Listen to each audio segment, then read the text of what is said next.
शब्द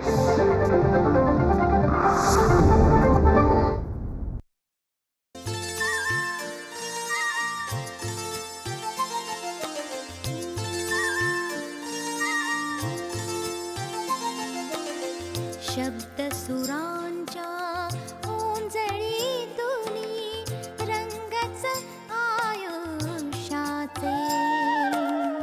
शब्द सुरांच्या ओंजळीतूनी रंगच आयुष्याचे. अथांग स्वर कवितेचे अथांग स्वर कवितेचे.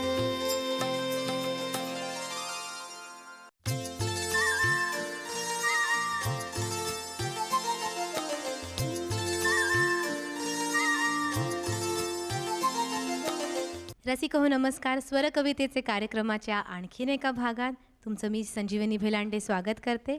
तर आजचा भाग पुन्हा एकदा शांताबाईंच्या गाण्यांवर आधारित आहे. प्राध्यापक प्रवीण दवणे आहेत आणि मंदार आपटेही आहे.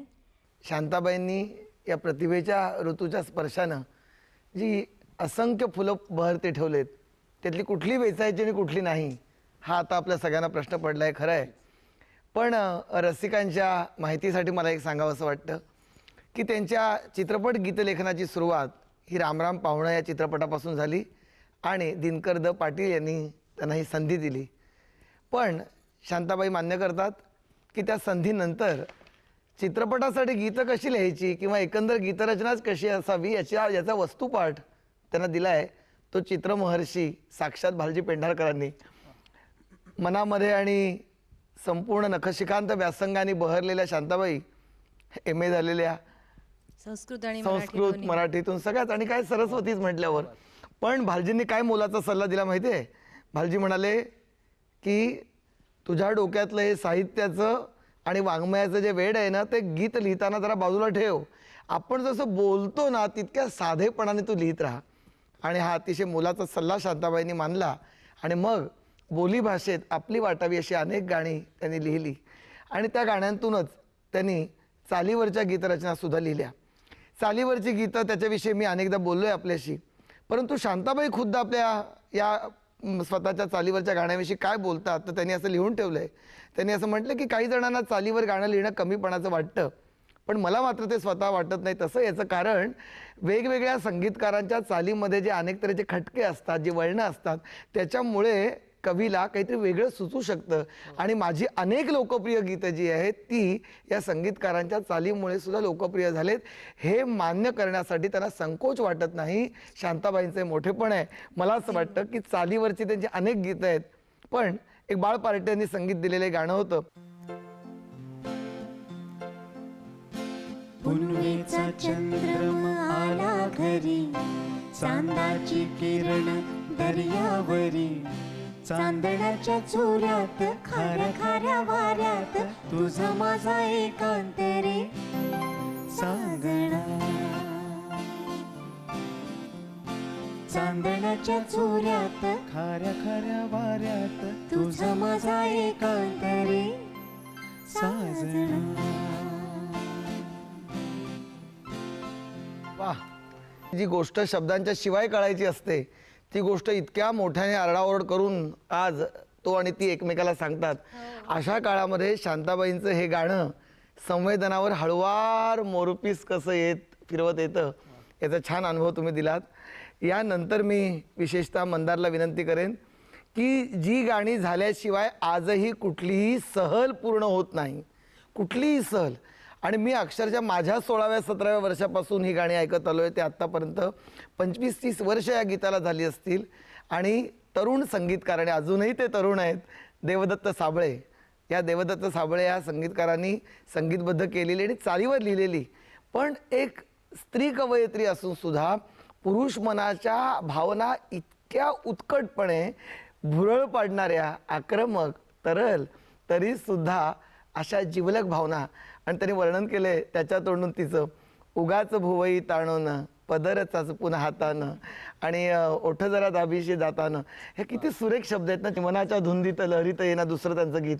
मी असं म्हणेन की दोन्ही जोडूनच म्हणा, राग जीव घेणा खोटा खोटा खोटाचं बहाणा आता माझी मला खूण कळली. मला वाटतं ती खूण कळावी मंदारकडून.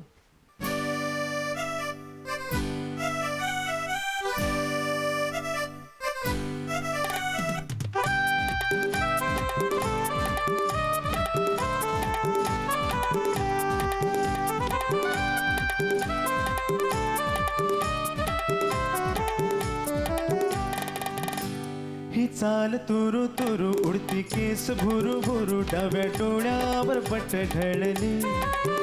जशी मावळत्या उन्हात केवड्याच्या बनात नागिण सळसळली. ही चाल तुरु तुरु उडती केस भुरु भुरु, डाव्या डोळ्यावर बट ढळली. जशी मावळत्या उन्हात केवड्याच्या बनात नागिण सळसळली.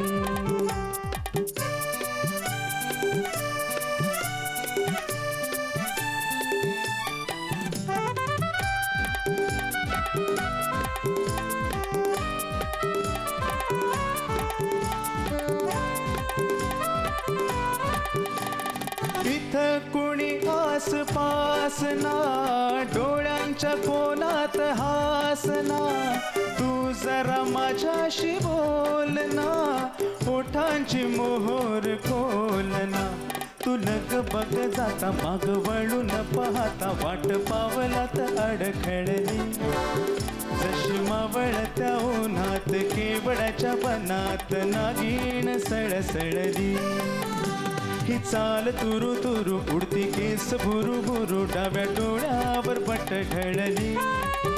जशी मावळत्या उन्हात केवड्याच्या बनात नागिण सळसळली.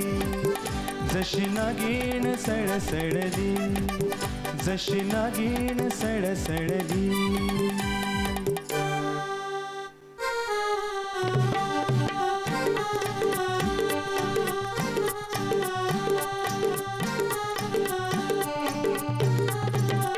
मनाच्या धुंदीत लहरीत येना, सखे ग साजणी येना. मनाच्या धुंदीत लहरीत येना, सखे ग साजणी येना. जराशी लाजत मुरडत येना, सखे ग साजणी येना.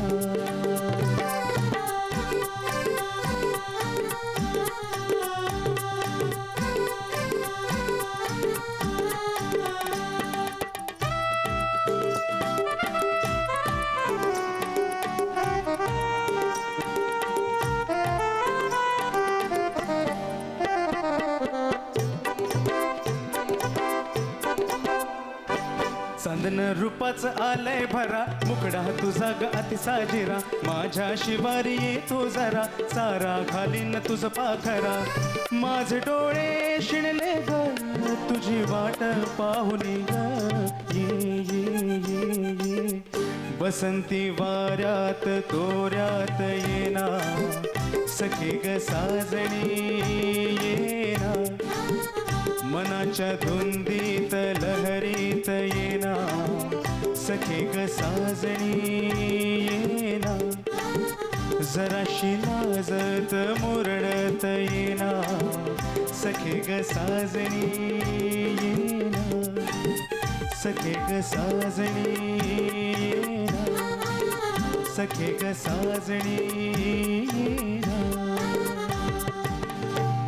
अथांग स्वर कवितेचे. स्वर कवितेचे कार्यक्रमात ब्रेक नंतर तुमचं स्वागत आहे. शांताबाईंनी म्हटलंय कवितेच्या बाबतीत की कविता म्हणजे काय, शब्द, नाद की कवीचा उपदेश. त्या म्हणतात की कविता हे ईश्वराचं वर्णन करण्यासारखं आहे. वा वा. काही वर्षांपूर्वी मला आठवतं की भावत सरगम या आकाशवाणीच्या कार्यक्रमामध्ये पंडित प्रभाकर पंडित, अतिशय जुने ज्येष्ठ बुजुर्ग संगीतकार, त्यांनी एक शांताबाईंचं सुरेख गीत केलं होतं. त्याचा विषयच हा होता, मुक्या कळीला फुटले हासू. काय छान लिहिलंय, मुक्या कळीला फुटले हासू, फूल उमलले देठी ग. मुक्या कळीला फुटले हासू फुल उमलले देठी ग, मनोगतांची झाली गीते सूर तरळले ओठी ग. क्या बात आहे, वाह. त्यांनी इतके सहजगत्या आपण म्हणतो, पण त्यामागे अनेक जन्मांची तपश्चर्या असते, पूर्वसंचित असतं आणि या जन्माचा व्यासंग असतं. नाही तर पुष्कळदा काय वाटतं की अरे 2 मिनिटात गाणं लिहिलं, काय आहे 2 मिनिटात. ती 2 मिनिटं आहेत ना, त्याच्यामागे कोट्यावधी मिनिटं असतात. त्याची मोजदाद कोणी केलेली नसते, चिंतन असतं अर्थातच. आणि हे चिंतन शांताबाईंच्या कवितेतून दिसायचं. रानजाई ही दूरदर्शनद्वारे अतिशय लोकप्रिय झालेली अशी एक प्रसिद्ध मालिका, ज्यामध्ये लोकगीताच्या आणि लोककवितेच्या अभ्यासिका सरोजिनी बाबर आणि शांताबाई शेळके या एका 2 जिवलग मैत्रिणीसारख्या भेटल्या होत्या. या रानजाईचं शीर्षक अजूनही श्रोते प्रेक्षक विसरलेले नाहीत.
रसिक हो, अशा अनेक शीर्षक गीतांना ज्याप्रमाणे कवितेचा स्पर्श त्यांनी दिला, त्याप्रमाणे त्यांनी अप्रतिम अशी भक्तिगीतं लिहिली. आता जे भक्तिगीत संजीवनी सादर करणार आहेत, हे गीत लागल्यावर पटकन तुम्हाला असं वाटेल की अरे भाद्रपद महिना आला की काय, कारण गणपती येण्याचं वातावरण त्याच्यामध्ये आहे.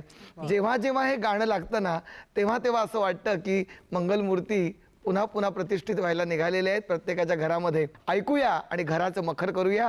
गणराज रंगी नाचतो.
अथांग स्वर कवितेचे.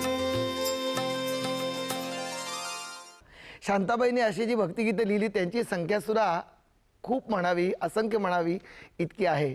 पण त्याबरोबर शांताबाई ह्या इतक्या वैविध्यानी आतून काम करत होत्या, आपल्या कलेची जी निर्मिती करत होत्या, त्यातला एक भाग म्हणजे त्यांनी चक्क पॉप चालीवर सुद्धा गाणी लिहिली. आणि त्यामुळे हेमंत भोसले यांनी संगीतबद्ध केलेलं आणि माझ्या अंदाजाप्रमाणे नक्कीच चालीवर लिहिलेलं आणि लोकप्रिय झालेलं. आणि आशाताई भोसलेंचा तर काय स्वर म्हणजे काय म्हणावं, अथांग आकाशच. त्या आकाशाला शब्दात पकडणं अवघड. एकीकडे शांताबाई, दुसरीकडे आशाताई आणि हेमंत भोसले यांची स्वररचना.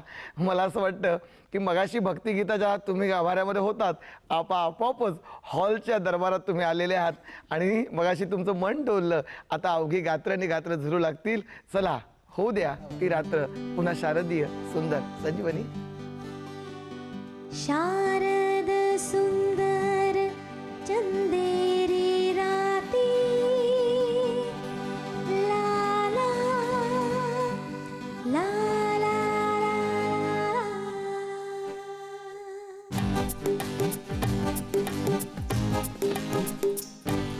शारद सुंदर चंदेरी राती, स्वप्नांचा झुलत झुला, थंड या हवेत घेऊन कविता साजण झुला मला. साजणारे मोहनारे ऐकणारे, तुझ्याच साठी रे तुझ्याच साठी सगळे सोयरी सांडेले पाठी. ओ तुझ्याच साठी रे तुझ्याच साठी सगळे सोयरी सांडेले पाठी. शारद सुंदर चंदेरी राती, स्वप्नांचा झुलत झुला, थंड या हवेत घेऊन कविता साजण झुला मला. ही मैफल तशी काही चटकन संपणार नाही मित्रांनो, पण तरी सुद्धा शांताबाई आपल्या कवितेविषयी, गीताविषयी जे म्हणतात ते जसं आपण ऐकलं तसं गीतनिर्मितीचा आनंद त्या घ्यायच्या ना. त्यांनी असं लिहिलंय की कागदावरचं गाणं संगीतकाराच्या चालीचं चैतन्यमय बोट धरून कसं येतं, या वादकांच्या सुरांचं आंगडं टोपरं त्याला कसं लागतं आणि ते गाणं किती सुंदर दिसतं, हे बघणं सुद्धा एक वेगळ्या प्रकारचा आनंद आहे. आणि मला असं वाटतं की या त्यांच्या गीतामध्ये शांताबाई आपल्याला प्रत्यक्ष दिसतात, की म्हणूनच शांताबाई नाहीत असं म्हणवत नाही.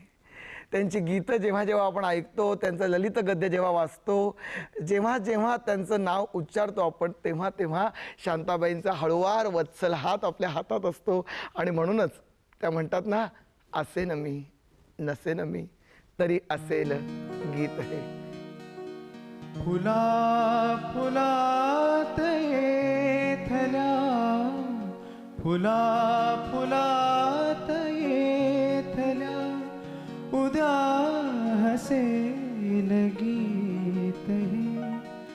असेन मी नसेन मी तरी असेल गीत हे. असेन मी नसेन मी तरी असेल गीत हे. कुणास काय ठाऊके कसे कुठे उद्या असो, कुणास काय ठाऊके कसे कुठे उद्या असो. निळ्या नभात रेखिले नकोस भावना पुसू, तुझ्या मनीच राहिले तुला कळेल गीत हे. असेन मी नसेन मी तरी असेल गीत हे. फुला फुलात येथल्या, फुला फुलात येथल्या, उद्या हसेल गीत हे. असेन मी नसेन मी तरी असेल गीत